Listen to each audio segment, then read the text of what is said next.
लिपिकौतुकं तृतीयभागः संस्कृतं प्रसारय सरलदीपिका भाषा तेलुगु अक्षराणि स सा सि सी सु सू सृ सृ से सै सो सौ सं सः लिप्यन्तरे अपि एतानि अक्षराणि।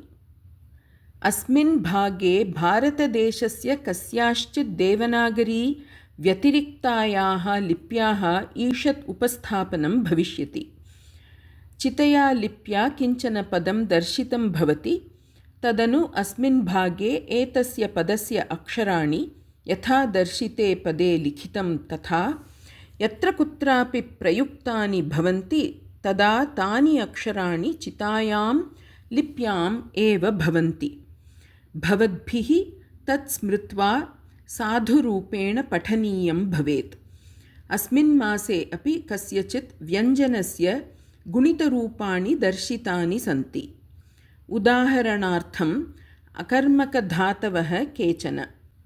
भूसत्तायां भवति स्पर्ध संघर्षे स्पर्धते, स्पन्द किञ्चित् चलने स्पन्दति, युत् भासने योतते, जुत् भासने जोतते, श्रन्थ शैथिल्ये श्रन्थते, चित् संज्ञाने चेतति, श्च्युत् क्षरणे श्च्योतति, ज्युत् भासने ज्योतति, बद् स्थैर्ये बदति, कर्द कुत्सिते शब्दे कर्दति, स्तुच् प्रसादे स्तोचते। एतस्य पुनर्लेखनम् एतेन प्रयोगेण एवं भवति। अकर्मकधातवः केचन।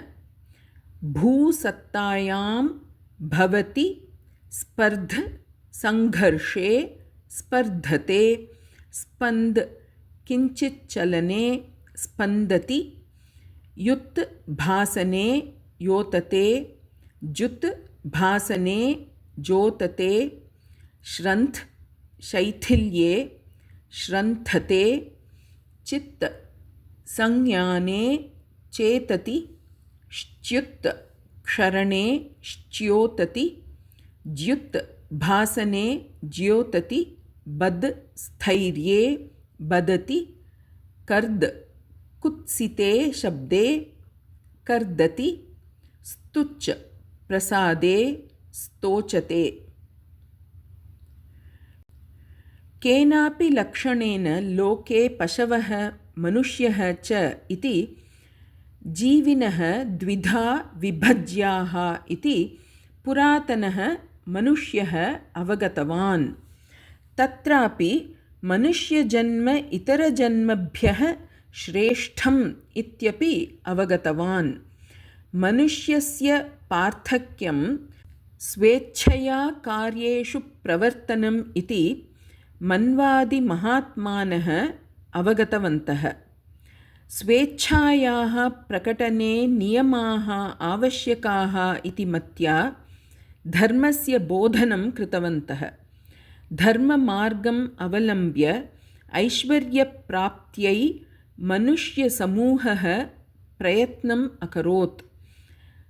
अर्थैकचिन्तनम् अधर्माय कल्पते इति वचनस्य साधुत्वं प्रमाणीकुर्वन् मनुष्यः भोगरतः कामान् पूरयितुकामः कामान् एव अवर्धयत्। मानवः आस्तिक्यात् इत्युक्ते धर्ममार्गात् स्खलन् स्ववैशिष्ट्यं विस्मरन् पशुवत् भोगरतः अभवत्। तथापि बुद्धेः तीक्ष्णतायाः कारणेन यन्त्राणां निर्माणम् आरभत, येन शारीरिकाणि सुखानि अवर्धन्त। सुखप्राप्तिः सुखतरेच्छां जनयति इति निरूपयन् मनुष्यः नूतनानां यन्त्राणां निर्माणे मतिं समर्पितवान्। अधुना तानि यन्त्राणि सर्वदा मनुष्यस्य जीवने प्राधान्यं वहन्ति। इन्द्रियाणि यन्त्रवशीभूतानि मनःप्रसभं हरन्ति।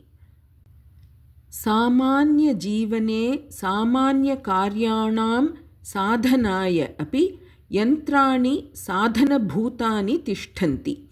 यन्त्राणि विना मनुष्यः अनाथत्वम् अनुभवति। यन्त्राणां बाहुल्यस्य कारणेन मनुष्यस्य मानवत्वं परिशुष्कम् अजायत। परस्परस्नेहभावः अपि ह्रासं गच्छति। यततो ह्यपि कौन्तेय पुरुषस्य विपश्चितः इन्द्रियाणि प्रमाथीनि हरन्ति प्रसभं मनः इति भगवद्गीतायाः 2 अध्याये 6तमः श्लोकः। अनुवर्तिष्यते।